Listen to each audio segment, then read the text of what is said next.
گریه کنم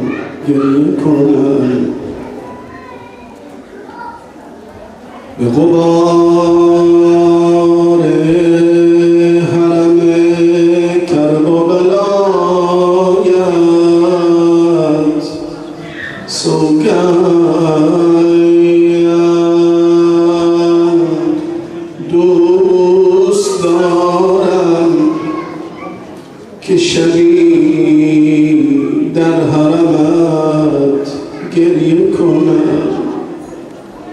خوشا به حال زادران امام حسین، خوشا به حال زوار امام حسین در این 40 آقا ابو عبدالله الحسین.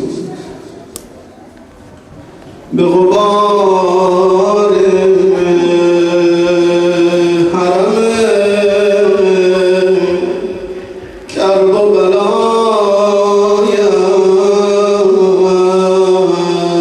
سوگند دوست دارم که شبی در حرمت گریه کنم. کاش آیی ببرم در دم من حسین زهرا. کاش آیی ببرم در دم من تا نهم صورت خود بر قدمت گریه کنم. تا نهم صورت خود بر قدمت گریه کنم. السلام علی الحسین و علی علی ابن السلام علی الحسین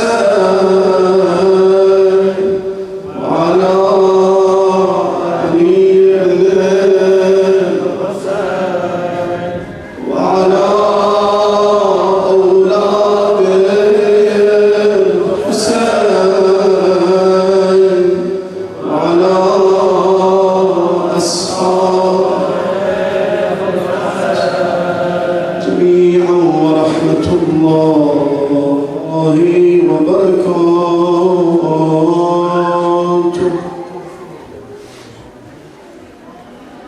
قال الله الحميد في كتابه المجيد: أعوذ بالله من الشيطان الرجيم، بسم الله الرحمن الرحيم. من عمل صالحا من ذكر أو أنثى وهو مؤمن فلنحيينه حياة طيبة. آمنا بالله، صدق الله العلي العظيم. هدیه به ارواح طیبه و منوره اختران پاک اسمت و طهارت و ولایت صلوات بلندی ختم کنید. اللهم صل علی محمد و آل محمد. روز 40 آقا ابا عبدالله الحسین است. خداوند انشاءالله قسمت همه ما کند که همچه روزی کنار ذریح شیشگوشی حضرت باشیم به حرمت صلواتی بر محمد و آل محمد. اللهم صل علی محمد و آل محمد. برای سلامتی آقا امام زمان و تعجیل در فرج آن حضرت برای رفع گرفتاری گرفتاری از تمامی مسلمین، بالاخص مردم مظلوم افغانستان و عراق و لبنان و فلسطین، صلوات سوم جلی‌تر ختم کنید. اللهم صل علی محمد و آل محمد.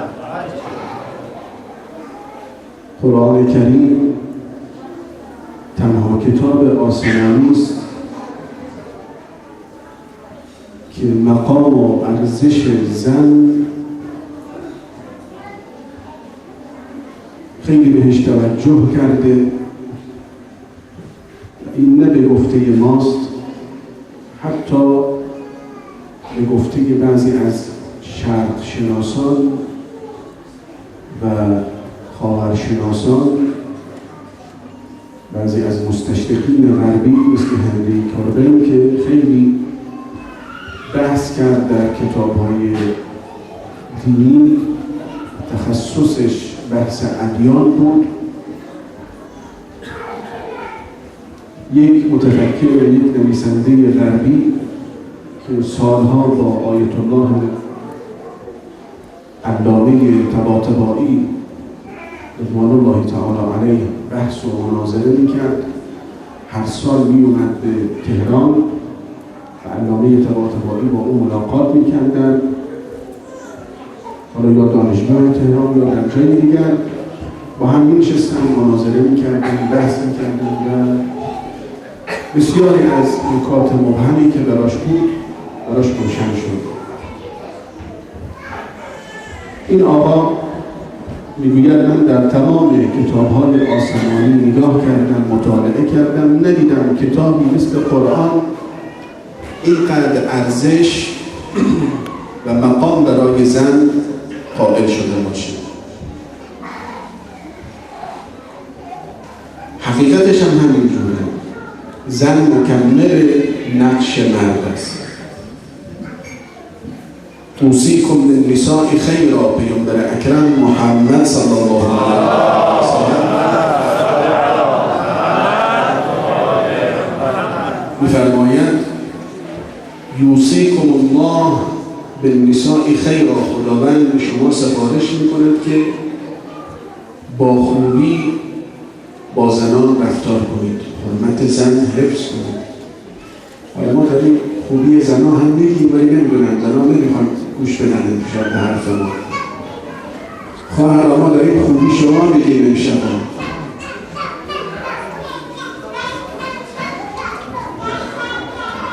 خلاصه این بچه‌هایی که خیلی حرکت میکنن ببینیشون یه جای دیگه که اونجا بتونن مشغول بازی بشن، مزاحمشون نشید.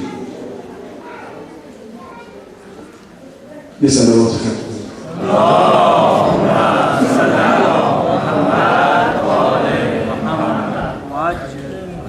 پیامبر اکرم می‌فرماید که خدا به شما سفارش کرده یوصیکم الله بالنساء خیرا فهن الامهات و هن الاخوات و هن الخالات، زیرا که اینها مادران شما هستند، خواهران شما هستند، همسران شما هستند، خاله و عمه شما هستند.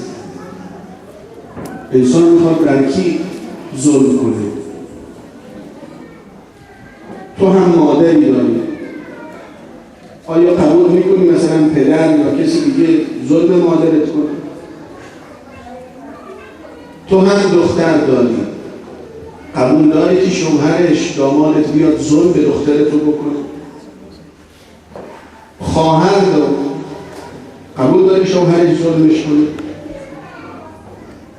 پس باید حرمت زنی که در اختیار شما هست، همسر شما، دختران شما، خواهران شما، حرمتشون حفظ کنید، مکمل یکدیگر باشید. قرآن در این آیه شریفه می‌فرماید من عمل صالحا، هر کس عمل صالحی انجام بده تا اینکه کاملا مطلب جا بیفته، خدا هم دوباره توضیح میده من ذکر او انثی، چه مرد باشه چه زن، فرقی نمیکنه. خب قرآن این ذیل که ذکر میکنه من ذکر او انثی تا اینکه واقعا این نکته مبهمی که در ذهن بعضی‌ها هست، خیال میکنن نه اجر زن کمتره، مزد زن کمتره، مقامش کمتره، این رفع بشه. من عمل صالحم، هر کس که عمل صالحی انجام بده من ذکر او انثی، از زن و مرد، و هو مؤمن، به شرط ایمان، به شرط ایمان، این که مؤمن باشه. کسی که ایمان به خدا نداره طلب اجر خدا هم نمی‌کنه، برای خدا کاری انجام نداده.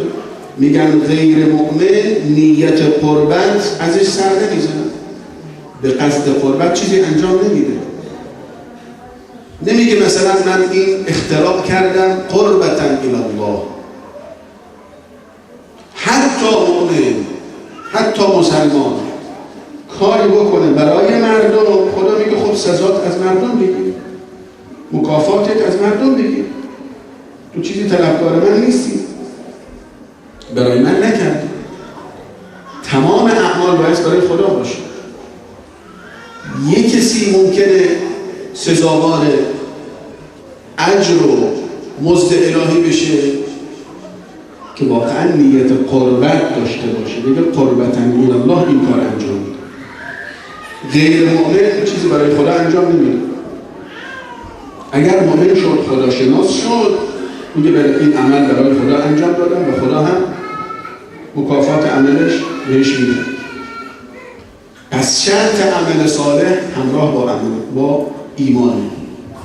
الذین آمنوا و عملوا الصالحات، ایمان و عمل صالح. مرد باشه یا زن فرقی نمیکنه. قرآن به انسانیت انسان نگاه میکنه، به این قالب، به این هیکل نگاه نمیکنه. حالا این هیکل میخواد هیکل مرد باشه، این قالب مرد باشه یا قالب زنانه باشه، انسانیت درش هست، یه انسانی درش هست. من به انسانیت شما نگاه میکنم. الرحمن علم القرآن خلق الانسان علمه البیان. انسان خلق کرده، نفرمود خلق الذکر خلق الانثى، نه، خلق الانسان. انسان آفریدن و بیان و قدرت بیان و عقل اون دارن، علمه البیان.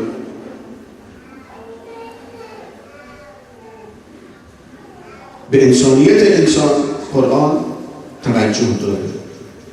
اصلا به مرد و زن، به جنس این انسان نگاه نمیکنه. این تفکر غربیه که میگن جنس مرد و جنس زن، این جنسیت و این جنسیت. اسلام اصلا میگه من به جنسیت شما اصلا نگاه نمیکنم، من به انسانیت شما نگاه میکنم.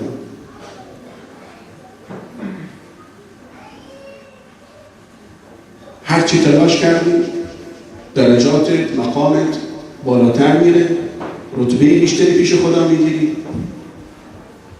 و ان لیس للانسان الا ما سعی، لیس للانسان الا ما سعی. هر چی تلاش کردی به اندازه سعی و تلاشت اجر به تو میدن، مقام به تو میدن، درجه به تو میدن. للانسان نفرمود برای مرد، برای زن، انسانیت انسان. این تفکر قرآنه.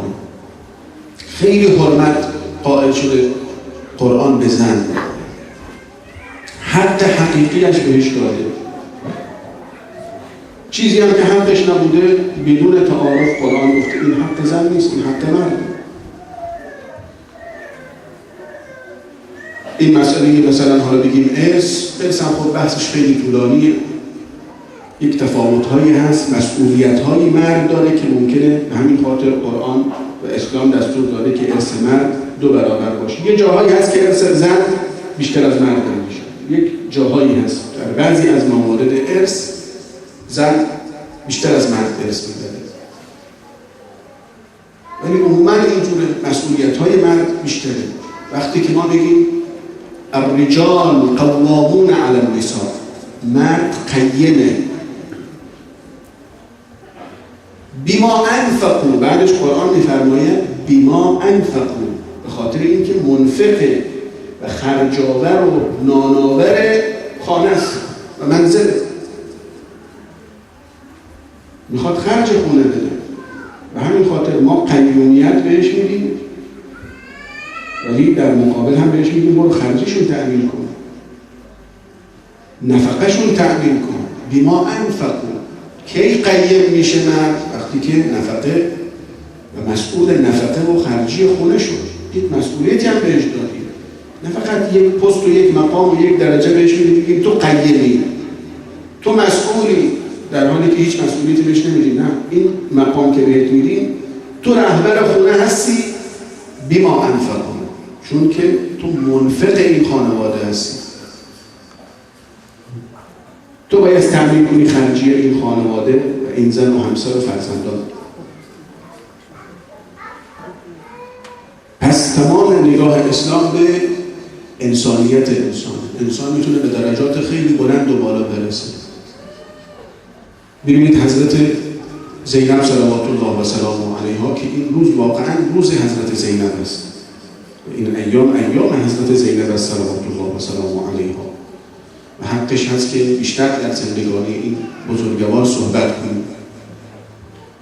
حضرت زینب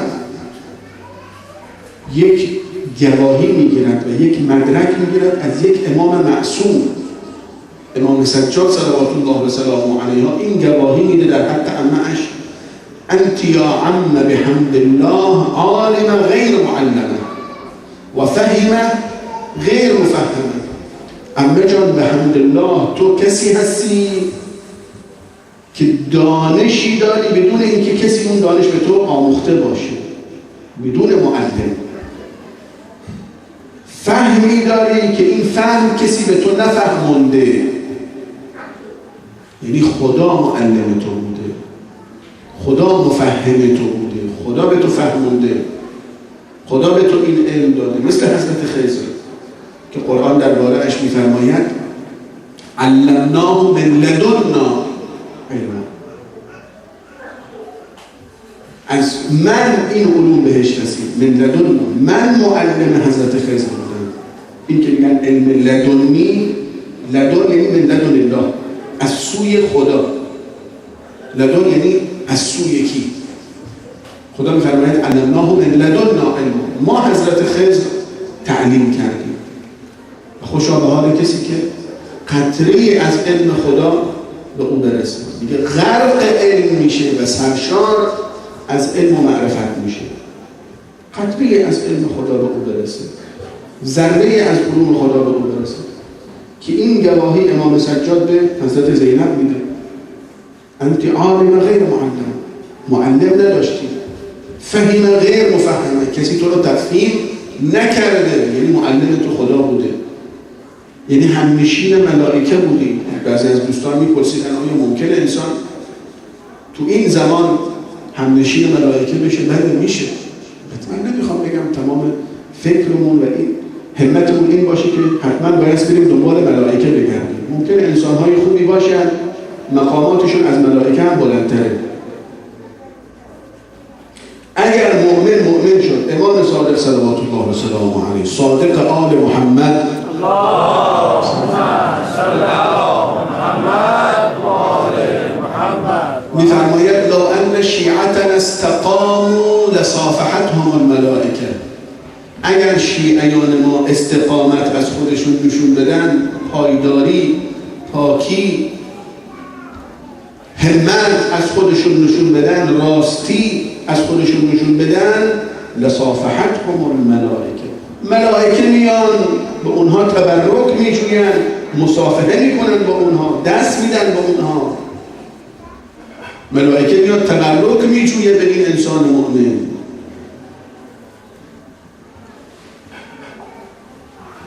و انسان‌هایی هستن که از حیوانات هم پسترن، پایین‌ترن. روایت داریم اگر انسان بر شهوت خودش غلبه کرد، از ملائکه بهتر میشه، چون ملائکه شهوت ندارن. تو شهوت داری و تو نفسی بر شهوت خودت غلبه کنی، او رو اسیر خودت قرار میدی، نه تو اسیرش بشی. این یک پیروزیه. پس تو از ملائکه بهتر شده، چون ملک شهوت نداره، اگر عبادت میکنه بندگی میکنه چون شهوت نداره، مبتلا نیست مثل ما. پس ما اگر بر شهوت غلبه کردیم از ملک بهتر میشیم. و اگر خدای ناکرده شهوت بر ما غلبه کرد، بلا نسبت حاضرین از حیوانات هم پستر میشیم، پایین تر میاد انسان.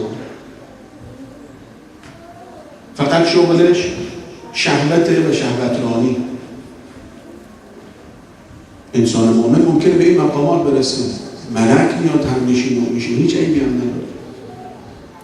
آیت الله العظمای وحید خراسانی حفظه الله مرجع بزرگ نقل میکند که من رفتم در یکی از روستاهای ایران، به من گفتن حاج آقا ما تو این روستا اطراف روستا یک خانومی داریم که واقعا علم فراوانی داره، یک کشاورز بوده، یک زن بیسوادی بوده ولی خیلی پاک بود، اهل ایمان بود، اهل عبادت بود، راستگو بود،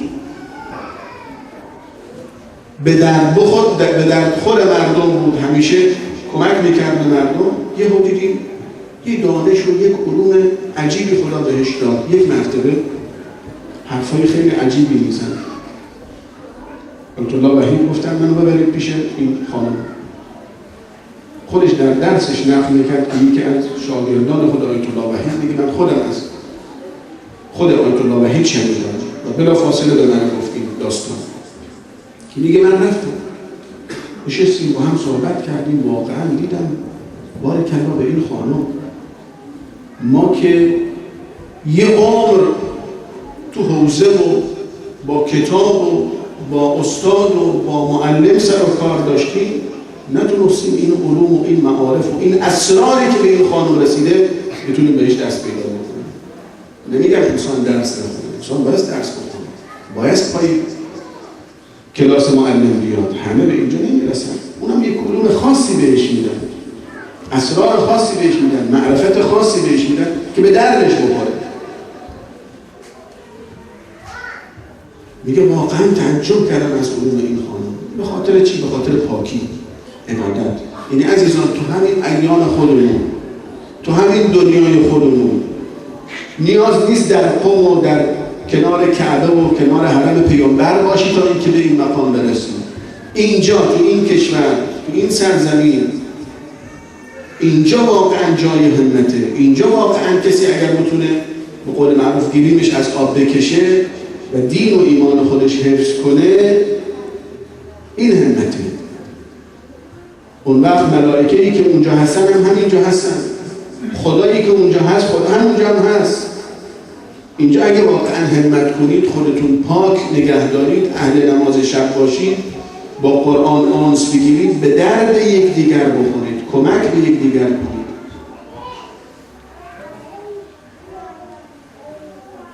به درد یکدیگر بخورید. کمک بهترین عملی است که انسان به قرب خدا میرساند. عمل صالح. به این مقامات میرسید. لصافحتهم الملائکه، همون سخن امام صادق صلوات الله و سلامه علیه که همنشین ملائکه میشن. ملائکه را میبینن، ملائکه افتخار میکنن که بیان در کنار این بنده صالح بشینن. افتخار برای من نیست، افتخار برای اون ملکی است که بیاد در محضر این انسان عابد، این انسان خوب، این انسان استوار. لو ان شیعتنا استقاموا، اگر استقامت کنید، دینتون خوب بگیرید، لقمه حرام نخورید، سراغ منکرات نرید، به علم و دانش پایبند باشید، به درد یکدیگر بخورید. آقا من دیشب هم خدمتتون عرض کردم، ما به فکر این نباشیم که فقط دین خودمون حفظ کنیم. این دین به دیگران بفهمونیم، اسلام به دیگران بفهمونیم، اونم با عمل خودمون، نه با گفتار. ما اگه بخوایم بشیم شب و روز به این غیر مسلمون ها بگیم آقا اسلام اینجور میگه، اسلام اینجور میگه، اسلام اینجور میگه، ولی خودمون عمل نکنیم، اون عمل در ما نبینه، اصلا میگه تو داری کلا سرم میذاری. خب تو که مسلمان بودی این همه سال کجا شدی؟ چرا حرام میخوری؟ چرا والعیاذ بالله سراغ زنا و مشروب و نمیدونم فحاش خونه ها و نمیدونم ترانه و این چیزها میری؟ چرا کلاه سر مردم میگذاری؟ چرا حقه بازی تو کارته؟ چرا رعایت قوانین و مقررات نمی کنی؟ چرا تقلب تو کارته؟ پس تو اسلامی که به درد تو نخور به درد منم نمیخور. ولی اگر واقعا عملا ببینن ما پایبند به اسلام کونوا دعاة لنا بغیر السنتکم، این سخن امام صادق است صلوات الله و سلامه علیه. اگر میخواین مردم دعوت کنید به سوی ما با غیر زبانتون، با زبان مبلغ ما نباشید. کونوا دعاة لنا بغیر السنتکم، با عملتون، با رفتارتون، با اخلاقتون، نه با گفتار. خیلی ممکنه حرف بزنن ولی با حرف ما نمیخوایم برای ما تبلیغ کنید، با عمل تبلیغ کنید برای مذهب حق، برای دین حق، با عملتون. شما تو همین سرزمین هم میشود جانشین، همنشین ملائکه. اون ملکی که اومد به اون خانم یاد داد، اون کربلایی احمد، شاید اسمش شنیدید، یک انسان بی‌سوادی بود، خیلی علاقه به قرآن داشت. الان هر سال هم در ایران یک یادبودی براش میگذارن و روز ارتحال این انسان مؤمن و قرآن شناس یادبود میگذارن هر سال. تلویزیون هم اگر نگاه کنید هر سال براش یادبود میگیرن. این بزرگوار یک انسان بی‌سوادی بود، کشاورز بود در اطراف عراق، اطراف شهر عراق. خیلی علاقه به قرآن داشت. همیشه آرزوش بود خدایا چرا من قرآن بلد نیستم بخونم، آرزو دارم که با قرآن انس بگیرم، قاری قرآن باشم، بتونم قرآن بخونم.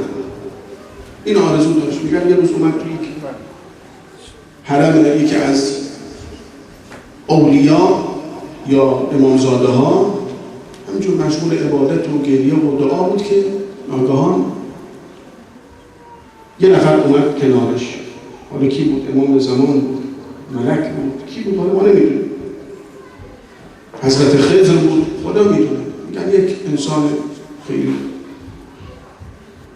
نورانی اومد کنارش و باش صحبت کرد.